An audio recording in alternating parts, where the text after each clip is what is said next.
ओम नमोची आद्या वेद प्रतिपाद्या जय जय स्वसंवेद्या आत्मरूपा.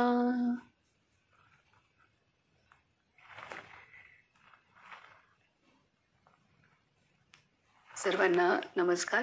काल आपल्याला बाबांनी आपल्या संतांच्या संदर्भात सखोल त्यांचं जीवन कसं असतं, त्यांचा दृष्टिकोन कसा असतो, त्यांचं वैशिष्ट्य काय आहे आणि त्यांनी आपली जी वैदिक परंपरा आहे आणि आपल्या ऋषीमुनींनी वेद उपनिषदांद्वारे जो मार्ग दाखवला आत्मसाक्षात्काराचा आणि मानवी जीवनाचं ध्येय हे आत्मसाक्षात्कार करून घेणं हे आहे. आणि हे आपल्या ऋषीमुनींनी वैदिक परंपरेपासून त्यांनी आपणाला मार्गदर्शन केलेलं आहे. आणि आजही आज वर्तमान समयामध्ये आपल्या संतांनी आपल्या मूळ परंपरा जी आहे आणि ती परंपरा साक्षात ऋषीमुनींनी त्याची अनुभूती घेतलेली आहे आणि भगवंताची जी धारणा किंवा भगवंताची जी भूमिका मानवासाठी होती ते आपले ऋषीमुनी जगले आणि त्यांनी भगवंताने जे मानवी जीवन तयार केलेलं आहे, ज्या उद्देशाने तयार केलेला आहे, ज्या उद्देशाने माणूस तयार केला या सृष्टीमध्ये की त्याने आत्मसाक्षात्कार करून घेण्यासाठी भगवंताने मानवाला निर्माण केलेला आहे आणि त्या दृष्टीने मानवाला विशेष क्षमता भगवंताने सोपवलेल्या आहेत, दिलेल्या आहेत. इतर जीवयोनींपेक्षा सुद्धा मानवामध्ये बुद्धीचं सामर्थ्य, विकसित मन हे भगवंताने दिलेलं आहे. आणि आपल्या वैदिक परंपरेमध्ये ऋषीमुनींनी त्या सामर्थ्याचा वापर करून पूर्ण वापर करून त्यांनी आत्मसाक्षात्कार करून घेतला आणि ते सर्व ज्ञान वेद उपनिषद पुराणात लिहून ठेवलेलं आहे. आणि आपल्या संतांनी ह्या आत्ताच्या वर्तमान समयामध्ये सुद्धा त्या आपल्या ऋषीमुनींनी जे करून ठेवलंय त्याचं पूर्णतः त्याच पावलांवर पाऊल ठेवून त्यांनी ह्या युगात सुद्धा, जे आता वर्तमान युग चालू आहे त्या युगात सुद्धा त्यांनी साधना केली आणि त्यांनी सुद्धा ते ऋषीमुनींनी जसा आत्मसाक्षात्कार करून घेतला तसाच त्यांनी सुद्धा आपल्या संतांनी आत्मसाक्षात्कार करून घेतला.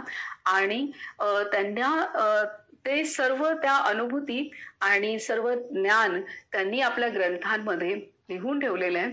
आजच्या जीवनामध्ये आपणाला आपल्या संतांचे ग्रंथ, त्यांचे अभंग, त्यांच्या ओव्या, त्यांचे श्लोक, कबीरांसारख्या संतांचे दोहे हे आपणाला समजण्यासारखे आहेत. आपल्याला वेद उपनिषद आज खूप समजणार नाहीत, ती भाषा समजणार एकतर संस्कृतमध्ये आहे आणि अत्यंत गूढ रीतीने लिहिलेलं आहे. ती सूत्र उकलणं इतकी ताकद आपल्या आजच्या माणसाच्या बुद्धीमध्ये नाही आहे. परंतु आपल्या संतांनी स्वतः साक्षात्कार करून आपल्यासाठी सोप्या भाषेमध्ये सर्व काही लिहून ठेवलेलं आहे, सर्व काही मार्गदर्शन लिहून ठेवलेलं आहे.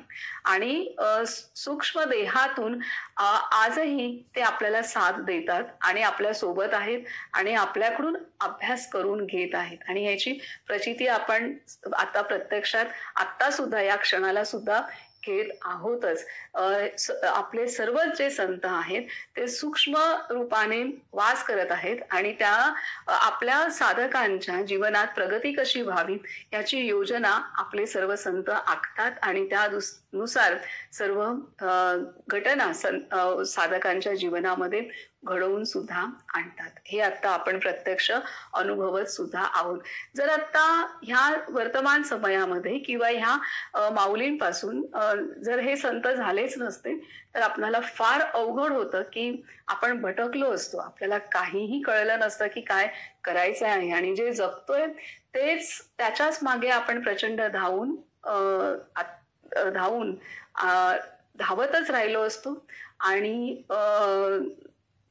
त्यातून दमछाक होऊन जन्मोजन्म कसे गेलो, शरीर सोडलं, तसंच आत्ता सुद्धा हाही जन्म आपला तसाच गेला असता. तर आपल्या संतांनी ह्या विश्वावरती प्रचंड उपकार केलेले आहेत आणि ते आपण चाकतो आहे. आणि बाबा बेलसरेंनी बाबांनी खूप सुंदर रीतीने विषय प्रवेश म्हणजे महाराजांचं चरित्र सुरू होण्याच्या अगोदरच संतांचं कार्य, त्यांचं वैशिष्ट्य, त्यांचा दृष्टिकोन, त्यांचं जीवन ह्या संदर्भात त्याची महती बाबांनी सुरुवातीला विषय प्रवेशात गायलेली आहे. आज आता आपण संतांच्या जीवनातला बाबांनी सांगितलेला पुढील मुद्दा पाहतोय. म्हणजे विषय प्रवेश हे प्रकरण पूर्ण होईल आणि त्यानंतर मग आपलं महाराजांचे चरित्र बाबा आपल्याला सुरुवात करतील. तर आता आपण पुढचा मुद्दा पाहतोय. आपणाला बाबांनी काल शिकवलेलं आहे की ब्रह्मविद्या म्हणजे कशी ब्रह्मविद्या जोपासली गेलेली आहे. त्यानंतर वैदिक परंपरेपासून ते आतापर्यंत कशी जोपासली गेली. त्यानंतर संत हा संपूर्ण समाजाचा आदर्श पुरुष आहे. त्यानंतर संतांचा दृष्टिकोन, त्यानंतर संत आणि विद्वत्ता आणि संतांचं तत्वज्ञान, हे इथपर्यंत आपल्याला काल बाबांनी समजवलं, शिकवलं. आणि आज आता आपण पुढील मुद्दा पाहणार आहोत. तो अत्यंत महत्वाचा मुद्दा आहे की संतांची साधना. हा मुद्दा आता आपल्याला बाबा शिकवत आहेत. मानवी जीवनाचा जो अर्थ आपल्याला कळतो, मानवी जीवनाचा जो अर्थ आपल्याला कळतो, त्याला अनुसरून आपल्या जीवनाची पुनर्रचना करण्याचे धैर्य संतांच्या अंगी असते. मानवी जीवनाचा जो अर्थ आपल्याला कळतो, त्याला अनुसरून आपल्या जीवनाची पुनर्रचना करण्याचे धैर्य संतांच्या अंगी असते. जीवनाची पुनर्रचना करण्यास अंतरंगामध्ये आमूलाग्र बदल घडवून आणावा लागतो. आपला दृष्टिकोन, आपल्या सवयी, आपल्या वासना, आपली ध्येये आणि आपले संबंध यांना आत्मानुकूल वळण देणे हे सर्व साधनेचे मर्म आहे. अशा रीतीने व चिकाटीने साधना केल्यावर आत्मदर्शन घडते. साधनेच्या दृष्टीने संतांचे म्हणणे असे की आता संतांची साधना अत्यंत महत्वाचे आहे. कारण आपल्याला त्यांच्या पावलावर पाऊल टाकून मार्गक्रमण करायचं आहे. त्यामुळे हा सगळ्यात शेवटचा मुद्दा बाबांनी संतांविषयी दिलाय, तो आपल्यासाठी फार फार महत्वाचा आहे. तर बाबा म्हणतायत, आपण पुन्हा वाचू. बाबा म्हणतायत की मानवी जीवनाचा जो अर्थ आपल्याला कळतो, त्याला अनुसरून आपल्या जीवनाची पुनर्रचना करण्याचे धैर्य संतांच्या अंगी असते. जीवनाची पुनर्रचना करण्यास अंतरंगामध्ये आमूलाग्र बदल घडवून आणावा लागतो. आपला दृष्टिकोन, आपल्या सवयी, आपल्या वासना, आपली ध्येये आणि आपले संबंध यांना आत्मानुकूल वळण देणे हे सर्व साधनेचे मर्म आहे. अशा रीतीने व चिकाटीने साधना केल्यावर आत्मदर्शन घडते. साधनेच्या दृष्टीने संतांचे म्हणणे असे की पहिलं म्हणणं असं आहे, पहिला मुद्दा की आपला देहच मुळी अस्थिर व परावलंबी असल्याने त्यापासून मिळणारी सुखे तशीच क्षणिक व परावलंबी असतात. म्हणून देहसुख कितीही मिळाले तरी माणसाच्या मनाची पूर्ण तृप्ती कदापि होत नाही. दुसरा मुद्दा आहे, पूर्ण सुख किंवा आनंद शाश्वत व स्वतंत्र असतो. अर्थात तो शाश्वत व पूर्ण वस्तूपाशीच मिळतो. परमात्मा ही एकच अशी वस्तू असल्याने आपण आपले मन नेहमी त्याच्यापाशी ठेवण्याचा यत्न करावा. मग भगवंताशी गुंतवून ठेवणे, भगवंतापाशी गुंतवून ठेवणे याला साधना म्हणतात. भक्ती व उपासना हीच होय. काय सांगतायत की पूर्ण सुख किंवा आनंद शाश्वत व स्वतंत्र असतो. अर्थात तो शाश्वत व पूर्ण वस्तूपाशीच मिळतो. परमात्मा ही एकच अशी वस्तू असल्याने आपण आपले मन नेहमी त्याच्यापाशी ठेवण्याचा यत्न करावा.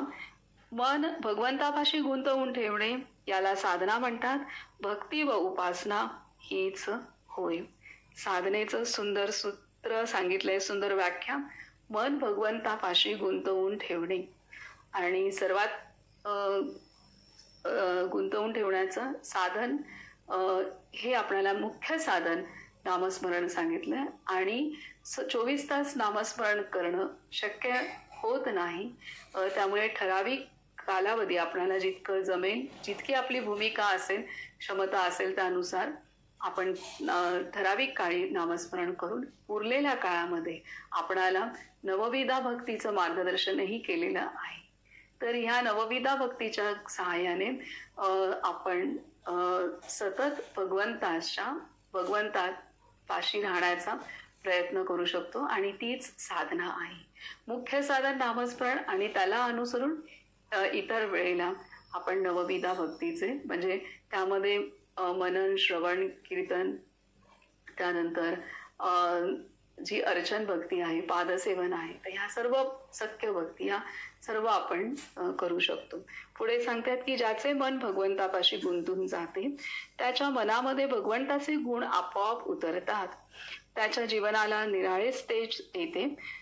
अज्ञान, चिंता, भय, दुःख, स्वार्थ व तुबडेपणा यांचा मागमूस देखील त्याच्या जीवनात उरत नाही. तो खरा कृतकृत्य होतो. स्वतःला परमानंद स्थितीचा अनुभव आल्यावर संत बनलेला तो मनुष्य जगाला आनंदाच्या मार्गावर घालण्याची खटपट करीत आयुष्य घालवतो. सामान्य माणसाचे मन, चौथा मुद्दा, सामान्य माणसाचे मन देहाला चिकटून असते, देहाच्या आधारानेच राहते. म्हणून साधकाने आपल्या देहाला विनाकारण कष्ट देऊ नये. देह प्रारब्धाधीन असल्याने परतंत्रपणे सुखदुःख भोगतो. यासाठी आपल्या वाट्यास आलेल्या सुखदुःखाच्या भोगांना न कंटाळता साधना चालू ठेवावी. साधनेमध्ये नुसत्या तत्वविचारांपेक्षा ती तत्वे जगण्याला खरे महत्व असल्याने अनुभवरहित शुष्क पांडित्याचा मनापासून कंटाळा करावा. पुढचा मुद्दा आहे की बद्धपणापासून सिद्धपणापर्यंत साधकाला साधारणपणे 4 अवस्था चढून जाव्या लागतात. जिज्ञासा, मुमुक्षु, साधकावस्था आणि सिद्धावस्था या क्रमाने मनुष्य तयार होत जाऊन अखेर परमात्मा स्वरूप बनतो. तर इथं आपल्याला संतांची साधना, संतांनी पूर्णतः जाणलेलं आहे की आपल्या जीवनाचं, मानवी जीवनाचं ध्येय काय असलं पाहिजे, मानवी जन्म भगवंताने का निर्माण केला आहे आणि मानव निर्माण करण्यामागचं त्याचं प्रयोजन काय आहे.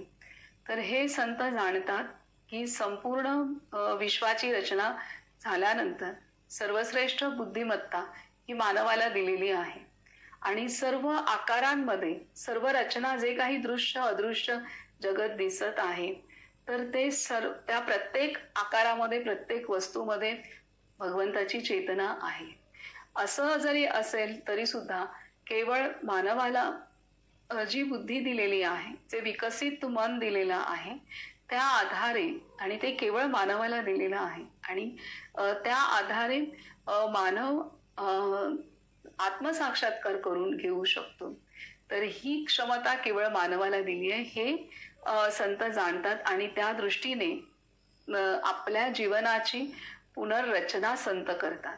संतांचं जीवन आपल्यासारखंच 4 चौघांमध्ये ते जन्माला आलेले असतात, परंतु त्यांना जी जाणीव होते त्यानुसार संत आपल्या जीवनाला पुन्हा रचतात. आणि त्यासाठी त्यांचं अंतरंग पुन्हा नव्याने रचण्यासाठी आपलं अंतरंग बदलणं आवश्यक आहे.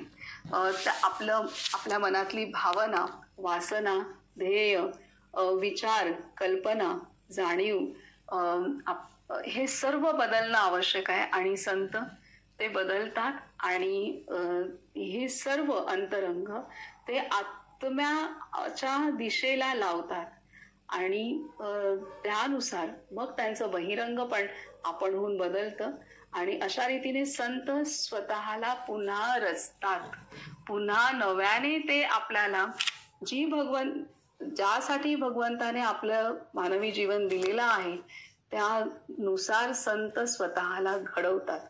आणि ही महत्वाची गोष्ट आहे. आता त्यानुसार आपल्याला सुद्धा आपल्याला घडवावं लागेल आणि त्यासाठी आपल्या मनातील विचार, कल्पना, वासना, इच्छा, ध्येय हे सर्व आपणाला आत्म्याच्या दिशेने करावं लागेल.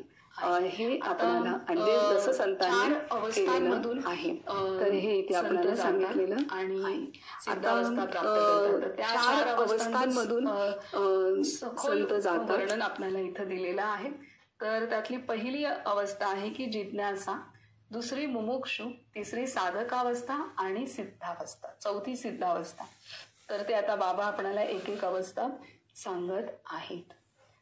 जिज्ञासा, आपले आजचे जीवन अपूर्ण आहे, आपले आजचे जीवन अपूर्ण आहे, दुःखमय आहे, ही तीव्र जाणीव होऊन पूर्ण व आनंदमय जीवनाचे कुतूहल जागे होणे याला जिज्ञासा म्हणतात. सध्याच्या जीवनापलीकडे असणारे आनंदमय जीवन भोगण्याची तीव्र इच्छा उत्पन्न झाली की साधनेची पहिली पायरी गाठली असे समजावे. आपले आजचे जीवन ही एक प्रकारची मोहनिद्रा आहे. त्यातून जागे होण्यासाठी 2-3 गोष्टी कारणीभूत होऊ शकतात. संतांचा सहवास, संसारातील मोठा आघात किंवा खरा सारासार विचार पडला तर डोळ्यांवरची झापडे उडून भगवंताची जिज्ञासा निर्माण होते. शुक्राचार्य, शंकराचार्य व ज्ञानेश्वर महाराज ही मुळी जन्मताच फार वरच्या अवस्थेची माणसे.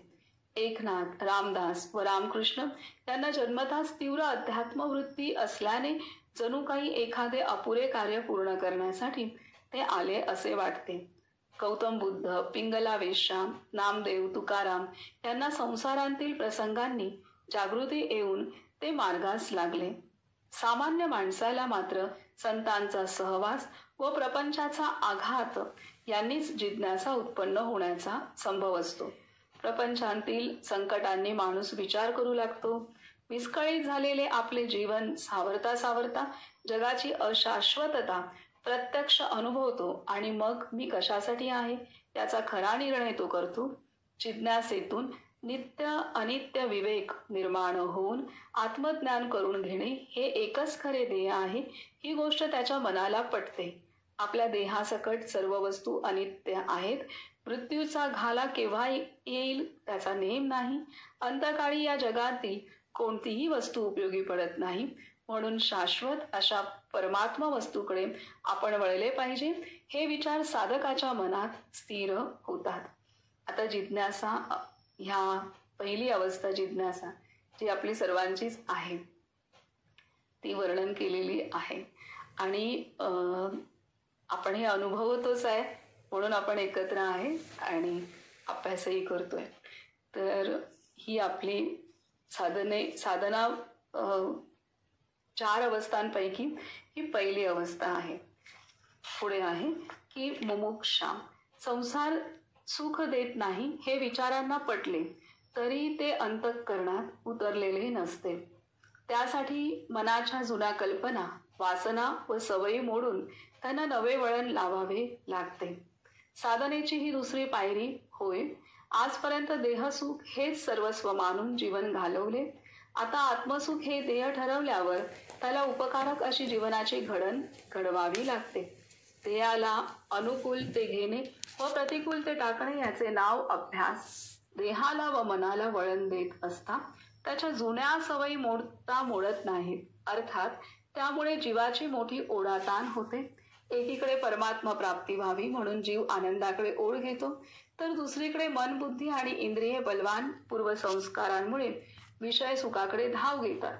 या ओढाताणीमध्ये पुष्कळ वेळा अपयश आल्यामुळे मुमुक्षू रडकुंडीला येतो आणि परमार्थ आपल्यासाठी नाही म्हणून निराश बनतो. त्याला थोडी अंतर्मुखता आलेली असते. त्यामुळे आपले मन किती चंचल आहे, श्रद्धा कशी अस्थिर आहे, दंभ किती बलवान आहे, पैशाची व मनाची हाव किती जबरदस्त आहे, आपण विकारांना कसे बळी पडतो याची स्पष्ट जाणीव झाल्याने मुमुक्षूचे मन आशा निराशेमध्ये हेलकावे खात राहते.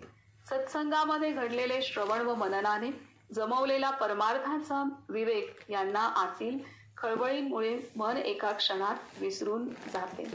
आणि इथे सांगितले सत्संगामध्ये घडलेले श्रवण व मननाने जमवलेला परमार्थाचा विवेक यांना आतील खळबळीमुळे मन एका क्षणात विसरून जाते आणि इंद्रियांसमोर आलेल्या विषयांमध्ये रमून जाते. स्वतःच्या दोघांची खरी जाणीव झाल्याने जीवाला चैन पडत नाही.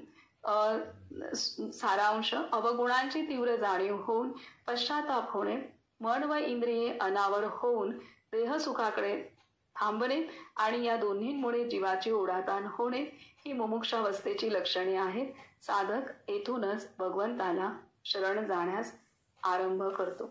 आता जी पहिली अवस्था सांगितलेली आहे ती पहिली जिज्ञासा ही अवस्था आहे. तर ह्या जिज्ञासा अवस्थेमध्ये लक्षात येतं की आपल्या जीवनाची अपूर्णता आणि सुखाचं क्षणभंगुरत्व हे आपणाला कळतं की जे आणि अनित्यता, सुख जे मिळते ते अनित्य आहे, अपूर्ण आहे आणि क्षणभंगूर आहे हे लक्षात येतं. मग खरं सुख काय आहे, सत्य काय आहे जीवनाचं ह्याचा ध्यास लागतो आणि त्या शोधात मग आपण सत्याच्या शोधात आपण संतांच्या जवळ येतो. तर हे इथे 3 प्रकारे सांगितलेत. एकतर मग संतांचा सहवास की संतांचे ग्रंथ वाचन झालं की त्यानुसार पण आपल्यामध्ये जिज्ञासा उत्पन्न होते. किंवा जीवनामध्ये एखादा आघात झाला असेल, अनेक कठीण प्रसंगातून अनेक चढ उतारातून आपण जात असतो, तर त्याचा परिणाम म्हणून सुद्धा माणूस अंतर्मुख होतो आणि तो शोध घेऊ लागतो. आणि तिसरी अवस्था ही आपल्या संतांचीच आणि सर्व सत्पुरुषांची आहे की ते जन्मतःच भगवंताच्या ओढीचा ध्यास त्यांना असतो आणि साधनेचा आणि आत्मसाक्षात्काराचा ध्यास असतो आणि त्यानुसार सुरुवाती जन्मतःच त्यांना तो ध्यास असतो, जे त्यामध्ये आपले सर्व संत येतात. तर ही आपली जिज्ञासा आणि आपण सामान्य आहोत, तर आपण आपली जिज्ञासा जी जागृत होते ती अनेकदा काही वाचनाने किंवा काही श्रवणाने किंवा जास्तीत जास्त करून आपल्या जीवनात एखादा आघात झाला की आपली उत्सुकता वाढते आणि आपण अंतर्मुख होतो जीवनातील आघातामुळे आणि मग तिथे आपला शोध सुरू होतो. ही आपल्या सामान्य सर्वांचीच अवस्था असते. आता हे जिज्ञासा आपल्या अंतरी जितकी वाढेल तितका आपण शोध घेऊ लागतो आणि तो शोध घेतल्यानंतर पुढील अवस्था येते की मुमुक्षु. मग तिथे आपण स्थिरावतो आणि आपण अंतर्मुख होतो आणि अंतर्मुख झाल्यानंतर आपल्या लक्षात येतं की आतमध्ये आपल्या किती विकार आहेत, किती आपलं मन चंचल आहे आणि किती आपण इंद्रियांकडे धाव घेतो आहे किंवा आपल्या ज्या सवयी आहेत, संस्कार आहेत, त्या संस्कारांवरती मात आपण करायला फार कमी पडतो आणि आपल्याला ओढ बाकी लागते आता भगवंताची किंवा खऱ्या सुखाची, शांतीची, समाधानाची, अशुद्धतेची, पवित्रतेची, खऱ्या आनंदाची ही ओढ लागते. परंतु ती ओढ आपण त्या ओढ लागली तरी सुद्धा आपण ते ओढ लागते, आपल्याला पटतं, त्याच्यात आपल्याला विसावं असं वाटतं आणि आपण काही क्षण त्या अंतर्मुख झाल्यानंतर त्या आपण भगवंताच्या किंवा आपल्या आत्म्याच्या सहवासात आपण सुखावतो हे. परंतु आपले जे जुने संस्कार, जुने सवयी आणि इंद्रियांच्या आसक्ती इतक्या मजबूत असतात की आपण थोड्या कालावधीनंतर पुन्हा आपण मूळ स्वरूपाला जात असतो. तर ही झटापट आपली मुमुक्षु अवस्थेमध्ये होत असते आणि आपल्या लक्षात येतं की हे फार कठीण आहे. आपल्याला तर आत्मसाक्षात्कार किंवा आपणाला भगवंत हवा आहे, परंतु आपल्याला आपली इंद्रिय सुद्धा आपल्याला सोडत नाहीत किंवा आपल्या जुन्या सवयी आपल्याला सतत आपल्याकडे खेचून घेत आहेत. तर अशा रीतीने आपल्या आतमध्ये तगमग झटापट अशी चालू असते आणि तेव्हा तिथे जाणवता आपल्या एकट्याची शक्ती इथं काम करू शकत नाही आणि आपण तेव्हा शरण जायला सुरू होतो. आपल्यातला मीपणा तेव्हा गळून पडतो की माझ्या केवळ म्हणण्याने की मला आता अंतर्मुख व्हायचंय, मला आता एकाग्र व्हायचंय केवळ माझ्या आणि मला ह्याच मार्गावर चालायचंय, तर माझ्या एकटीच्या किंवा एकट्याच्या प्रयत्नाने हे शक्य तितकंसं नाहीये ही जाणीव सुद्धा होते आणि तिथे आपला पहिला मीपणा अहंकार गळून पडतो आणि गळून पडायला सुरुवात होते. पूर्ण जायला वेळ आहे, गळून पडायला ही सुरुवात होते. कुठे जाणवतं आपल्याला की हे माझ्या शक्तीचं काम नाही, ही जाणीव होते आणि तिथं शरणागतीला सुरुवात होते. आता ही मुमुक्षु अवस्था आहे. आता पुढची अवस्था आहे साधक अवस्था. तर इथे सांगतायत की जीवाची पुढे सांगतायत की साधकावस्था. तिसरा मुद्दा आहे साधकावस्था. जीवाची ओढाताण कमी होऊन आपल्या साधनाबद्दल निश्चय झाला की साधकावस्था आली असे समजावे. जीवाची ओढाताण कमी होऊन आपल्या साधनाबद्दल निश्चय झाला की साधकावस्था आली असे समजावे. मुमुक्षू हा परमार्थ प्राप्तीचे काहीतरी साधन करीत असतो. तो देवाची पूजा अर्चा करीत असेल, कथा कीर्तनाला जात असेल, नामस्मरण करीत असेल, ध्यानधारणा करीत असेल, दान धर्म तीर्थयात्रा करीत असेल किंवा मंत्रानुष्ठान करीत असेल, परंतु हे सर्व करीत असता त्याच्या मनात साधनाबद्दल निश्चितपणा नसतो. निर्धास्तपणा नसल्याने साधनामध्ये प्रेम येत नाही, म्हणून तो स्वतः आत्मानंद भोगतो आहे. अशा सत्पुरुषाशी गाठ पडून त्याने साधना मार्ग दाखवावा ही तळमळ मुमुक्षूला लागते. प्रत्येक शास्त्रामध्ये असा दंडक आहे की त्यामध्ये पारंगत असलेल्या पुरुषाने नवीन अभ्यास करणाऱ्या शिष्यास धीर, आशीर्वाद आणि संमती दिली तर शिष्याला साधनाबद्दल खात्री उत्पन्न होऊन त्याचा प्रयत्न अथवा अभ्यास दुप्पट जोराने चालतो. परमार्थालाही हाच नियम लागू आहे. साधनामध्ये निशंकपणा येण्यास श्री सद्गुरूंचा अनुग्रह अतिशय उपयोगी पडतो. संतांची कृपा झाल्यावर मुमुक्षूची निराशा नाहीशी होते, साधनांत प्रेम जडते आणि जीवाचे समाधान होते. सद्गुरूंच्या कृपेने अनुसंधानाची वाढ होते, अभिमान वृत्ती क्षीण होऊ लागते आणि भगवंताच्या अस्तित्वाच्या जाणीवेचा विकास होत जातो. भगवंताच्या चिंतनामध्ये मन स्थिर होण्यासाठी साधकाला वृत्ती आवरण्याचा अभ्यास करावा लागतो. दृश्याची आसक्ती वृत्तीला खेचून नेत असते, म्हणून साधक वैराग्य धारण करतो. त्याचे चिंतन जसजसे स्थिर व खोल बनते तसतशी त्याची धारणा वाढत जाऊन भगवत भावनेचा विकास होतो. त्याची मनोरचना व आवड जशी असेल तसे दास्य, सख्य, वात्सल्य किंवा मधुर संबंधाने भगवंताला सर्वस्वी शरण जाण्याचा तो अभ्यास करतो. त्याचा मीपणा आपोआप भगवंताच्या चरणी लीन होऊ लागून भगवंतच खरा आहे असा विश्वास त्याच्या मनात दृढ होतो.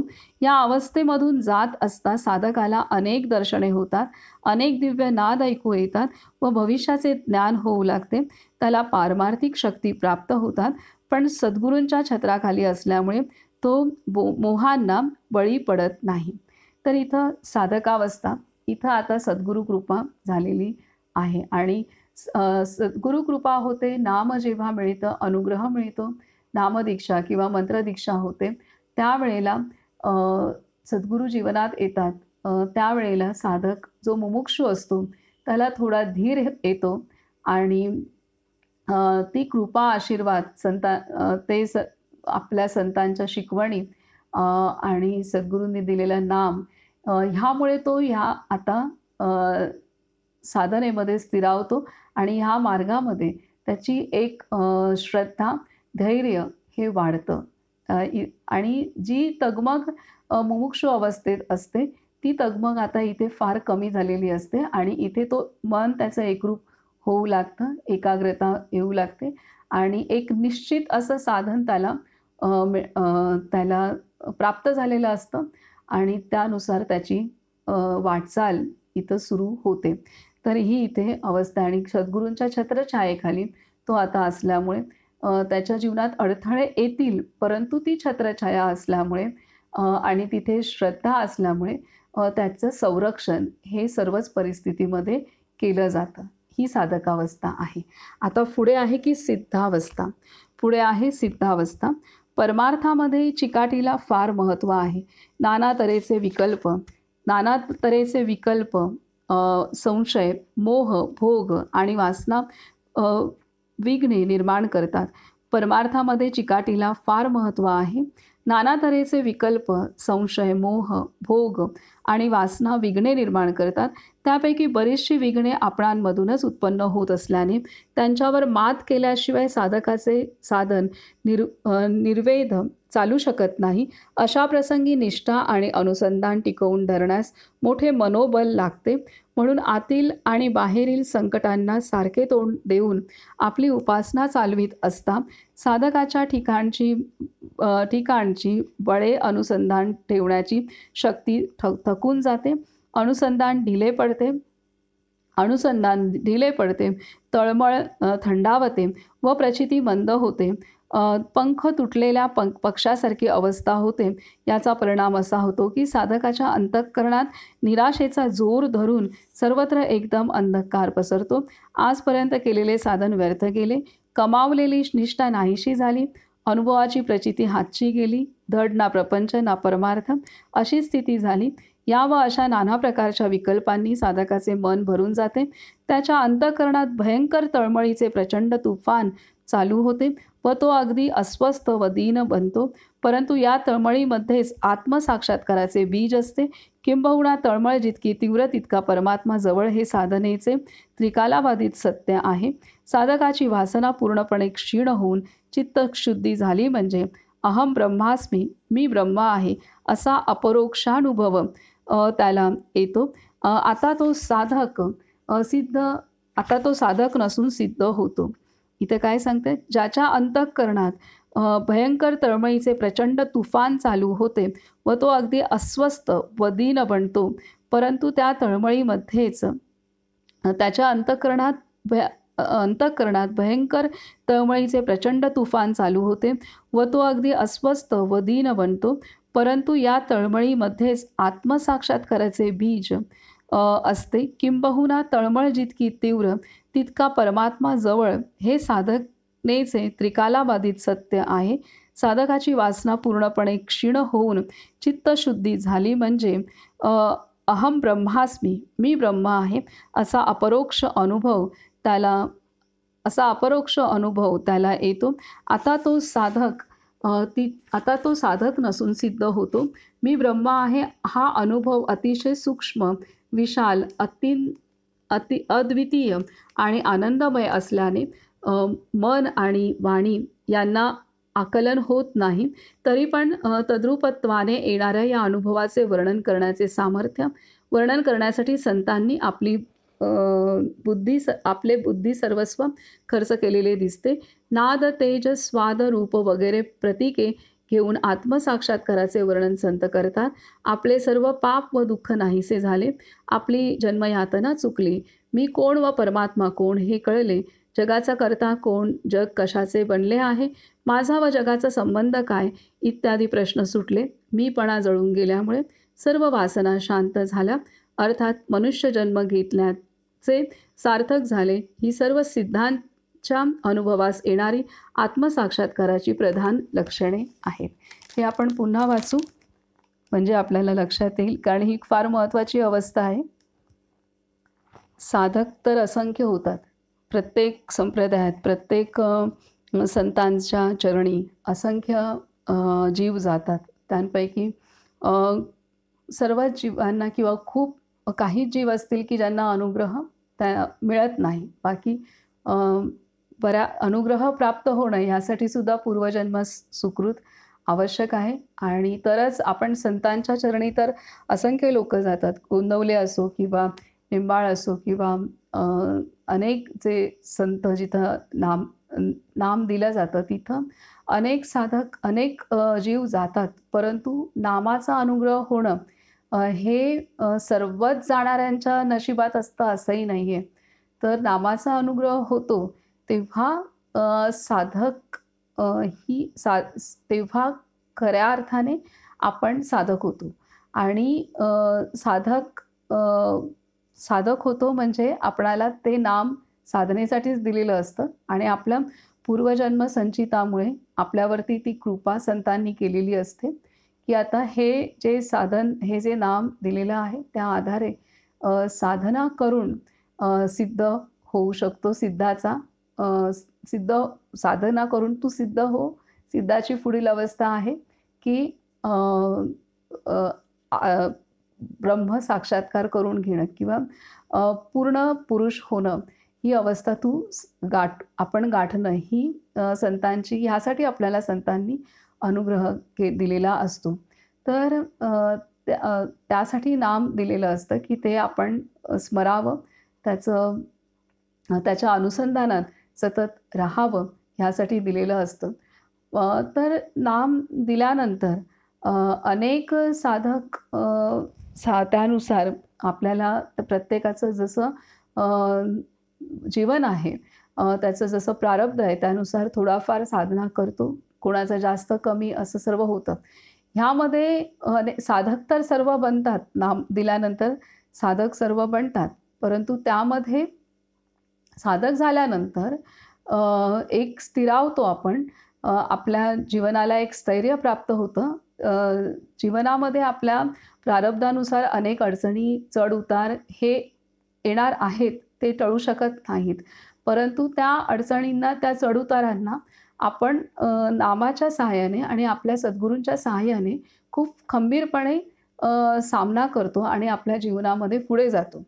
तर हे सामान्य रीतीने सामान्य सर्व साधकांच्या जीवनात अशा पद्धतीने घडतं. परंतु या साधकामधून पण काहीच ठराविक साधक असतात, की जे सिद्धावस्था प्राप्त करतात. पुढच्या अवस्थेला ते जातात. तर त्यामुळे सिद्धावस्था महत्त्वाची आहे, अत्यंत महत्त्वाची आहे, की ते आपण पुन्हा वाचू. सिद्धावस्था परमार्थामध्ये चिकाटीला फार महत्त्व आहे. नाना तऱ्हेचे विकल्प, संशय, मोह, भोग आणि वासना विघ्ने निर्माण करतात. त्यांपैकी बरीच अशी विघ्ने आपणांमधून उत्पन्न होत असल्याने त्यांच्यावर मात केल्याशिवाय साधकाचे साधन निर्वेध चालू शकत नाही. अशा प्रसंगी निष्ठा आणि अनुसंधान टिकवून धरण्यास मोठे मनोबल लागते. म्हणून आंतील आणि बाहेरील संकटांना सारखे तोंड देऊन आपली उपासना चालवीत असता साधकाच्या ठिकाणची बळे अनुसंधान ठेवण्याची शक्ती थकून जाते. अनुसंधान ढिले पडते, तळमळ थंडावते व प्रचिती मंद होते. पंख तुटलेल्या पक्षासारखी अवस्था होते. याचा परिणाम असा होतो की साधकाच्या अंतःकरणात निराशेचा जोर होऊन सर्वत्र एकदम अंधकार पसरतो. आजपर्यंत केलेले साधन व्यर्थ गेले, कमावलेली निष्ठा नाहीशी झाली, अनुभवाची प्रचिती हातची गेली, धड ना प्रपंच ना परमार्थ अशी स्थिती झाली. या व अशा नाना प्रकारच्या विकल्पांनी साधकाचे मन भरून जाते. त्याच्या अंतःकरणात भयंकर तळमळीचे प्रचंड तुफान चालू होते व तो अगदी अस्वस्थ व दीन बनतो. परंतु या तळमळीमध्येच आत्मसाक्षात्काराचे बीज असते. किंबहुना तळमळ जितकी तीव्र तितका परमात्मा जवळ हे साधनेचे त्रिकालाबाधित सत्य आहे. साधकाची वासना पूर्णपणे क्षीण होऊन चित्तशुद्धी झाली म्हणजे अहम ब्रह्मास्मी असा अपरोक्षानुभव त्याला येतो. आता तो साधक नसून सिद्ध होतो. मी ब्रह्म आहे हा अनुभव अतिशय सूक्ष्म, विशाल, अतींद्रिय आणि आनंदमय असल्यामुळे मन आणि वाणी यांना आकलन होत नाही. तरी पण तद्रूपत्वाने येणाऱ्या या अनुभवाचे वर्णन करण्यासाठी संतांनी आपले बुद्धी सर्वस्व खर्च केलेले दिसते. नाद, तेज, स्वाद, रूप वगैरे प्रतीके घेऊन आत्मसाक्षात्काराचे वर्णन संत करतात. आपले सर्व पाप व दुःख नाहीसे झाले. आपली जन्मयातना चुकली. मी कोण व परमात्मा कोण हे कळले. जगाचा करता कोण, जग कशाचे बनले आहे, माझा व जगाचा संबंध काय, इत्यादी प्रश्न सुटले. मीपणा जळून गेल्यामुळे सर्व वासना शांत झाल्या आणि मनुष्यजन्म घेतल्याचे सार्थक झाले. ही सर्व सिद्धांच्या अनुभवास येणारी आत्मसाक्षात्काराची प्रधान लक्षणे आहेत. आता ह्यातील जो साधक जो तन्मयतेने सतत अनुसंधानात राहतो आणि त्याचा ध्यास इतर साधकांपेक्षा वेगळा असतो. वेगळा असतो म्हणजे किंवा त्याची मात्रा, त्याची ध्यास झपाटलेला हा साधक असतो की जो सिद्धावस्थेकडे ज्याचं मार्गक्रमण चालू असतं. आणि त्या मार्गक्रमणामध्ये तेव्हा आपण आतमध्ये तर आहे की जास्तीत जास्त आपल्याला अनुसंधान करायचं आहे की तर ही ओढ आहे. आणि दुसऱ्या बाजूने आपण प्रारब्धानुसार जे काही आपण घेऊन आलेलो आहे, जे जे कुटुंब आहे, ज्यांच्यासोबत राहतो आहे, आपण स्वतः आपल्या ज्या वासना आहेत, ज्या इच्छा आहेत आणि जे विकार आहेत हे सर्व आपण घेऊन आलेलो आहे. आपल्या आजूबाजूची परिस्थिती आपण घेऊन आलो आहे. आणि इथे आता हा साधक सामान्य साधक न राहता ह्याला ह्याच्या आतमधली ओढ तळमळ ही प्रचंड आहे आणि त्यावेळेला त्याला जे साध्य करायचं आहे ते साध्य करत असताना तो आपल्या सर्वच परिस्थितीनुसार आतल्या आणि बाहेरच्या तो थकून जातो आणि ही अवस्था येते आणि त्यालाच गुरुदेवांनी सुद्धा म्हणजे गुरुदेवांनी सुद्धा काळोखी रात्र, अंधाराची रात्र, डार्क नाईट ऑफ सोल, इथे तो थकून जातो, निराश होतो आणि ना अध्यात्मात प्रगती आहे ना संसारात प्रगती आहे अशी अवस्था असते.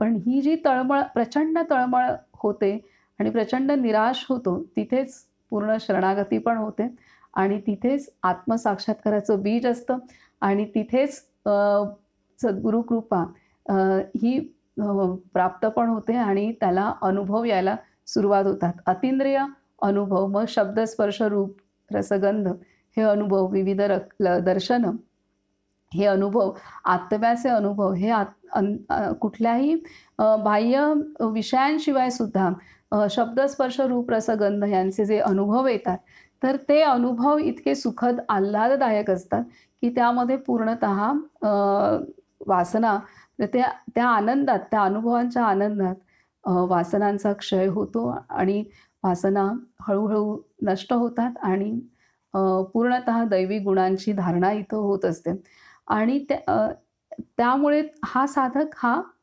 एक अधिकाराकडे तो जात असतो, कारण त्याला साक्षात आत्मानुभूती यायला सुरुवात झालेली असते, येत असते, आलेली असते. तर ही अवस्था ह्याला सिद्ध म्हणतात.